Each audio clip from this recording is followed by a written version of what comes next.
महाभारत समस्त मानव जाति का ग्रंथ है। इससे प्रत्येक मानव को अच्छी शिक्षा और मार्गदर्शन मिल सकता है। प्रत्येक मनुष्य को इसे पढ़ना चाहिए क्योंकि महाभारत में जीवन से जुड़ा ऐसा कोई भी विषय नहीं है जिसका महाभारत में समाधान ना हो। इस ग्रंथ में देश, धर्म, न्याय, राजनीति, समाज, योग, युद्ध, परिवार, ज्ञान, विज्ञान, अध्यात्म और तकनीकी आदि समस्त विषयों का ज्ञान वर्णन मिलता है। आज की इस वीडियो में हम महाभारत का ऐसा प्रसंग के बारे बताएंगे जिससे आज का मानव बहुत कुछ सीख सकता है। बात उस समय की है जब पांचों पांडवों को वनवास हो गया था। वनवास जाने से पहले पांडवों ने भगवान श्री कृष्ण से पूछा, हे श्री कृष्ण, अभी ये द्वापर युग का अंत काल चल रहा है, आप हमें बताएं कि आने वाला कलयुग कैसा होगा। श्री कृष्ण जवाब देते हैं, मैं तुम्हें इसका सीधा सा उत्तर तो नहीं दे सकता, लेकिन हाँ, तुम पांचों भाई वन में जाओ और वन में जो भी दिखे मुझे आकर बताओ, मैं तुम्हें उसका कलयुग में प्रभाव बताऊंगा। इसके बाद पांचों भाई वन में चले गए। उन्होंने वन में जो देखा वह देखकर आश्चर्यचकित रह गए। आखिर उन्होंने वन में क्या देखा और श्री कृष्ण ने क्या जवाब दिया, ये जानने के लिए वीडियो के अंत तक बने रहे। श्री कृष्ण के कहे अनुसार पांचों भाई अलग अलग दिशाओं में वन की ओर निकले। युधिष्ठिर भ्रमण पर थे। उन्होंने देखा कि एक हाथी के 2 सूंड थे। ये देखकर युधिष्ठिर के आश्चर्य का ठिकाना नहीं रहा। अर्जुन दूसरी दिशा में भ्रमण पर थे। कुछ दूर जंगल में जाने पर उन्होंने जो देखा उसे देखकर वह भी आश्चर्यचकित रह गए। वहां पर देखा कि कोई पक्षी है जिसके पंखों के ऊपर वेदों की रचनाएं की हुई है और वह पक्षी मुर्दे का मांस खा रहा है। ये दृश्य देख अर्जुन कुछ समझ नहीं पाए। दोनों भाइयों की तरह भीम भी भ्रमण पर थे। उन्होंने जो देखा वह भी आश्चर्यचकित रह गए। उन्होंने देखा कि गाय ने एक बछड़े को जन्म दिया, लेकिन जन्म के बाद में गाय बछड़े को इतना चाट रही है कि उसका बछड़ा लहूलुहान हो गया है। सहदेव भी भ्रमण पर थे तो उन्होंने चौथा आश्चर्य देखा। उन्होंने देखा कि 6-7 कुएं हैं जिसमें पानी है और बीच का एक कुआं खाली है। बीच का कुआं काफी गहरा होते हुए फिर भी पानी नहीं है। घोर आश्चर्य हुआ, ऐसे कैसे हो सकता है। नकुल भी भ्रमण पर थे और उन्होंने एक आश्चर्यजनक घटना देखी। एक पहाड़ के ऊपर से एक बड़ी सी चट्टान लुढ़कते हुए नीचे आ रही है। वह कितने ही वृक्षों से टकराकर उनको नीचे गिराते हुए वह आगे बढ़ जाती है। विशालकाय वृक्ष भी उस रोक ना सके। इसके अलावा ये चट्टान कितनी ही अन्य चट्टानों के साथ टकराए फिर भी वह उसे रोक नहीं सके। अंत में वह एक अत्यंत छोटे पौधे का स्पर्श होते ही स्थिर हो गई। इसके बाद पांचों भाई एकत्रित हुए और शाम को भगवान श्री कृष्ण को अपने अनुभव सुनाए। सबसे पहले युधिष्ठिर ने कहा, मैंने तो पहली बार 2 सूंड वाला हाथी देखा। यह मेरे लिए तो बहुत ही आश्चर्यजनक था।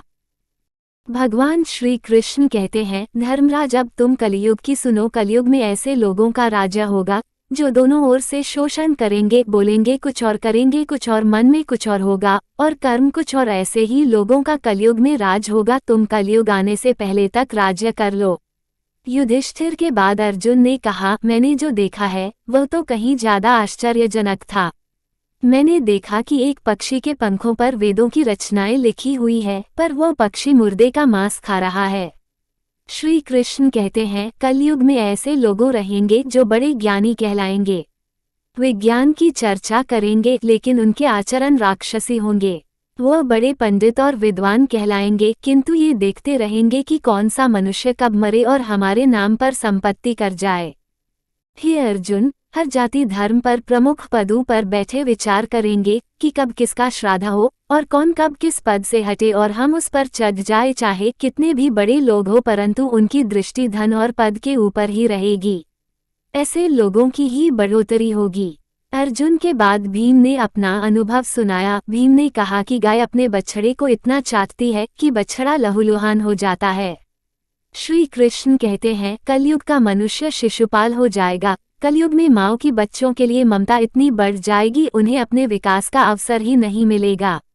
मोह माया में ही घर बर्बाद हो जाएगा। किसी का बेटा घर छोड़कर साधु बनेगा तो हजारों व्यक्ति दर्शन करेंगे।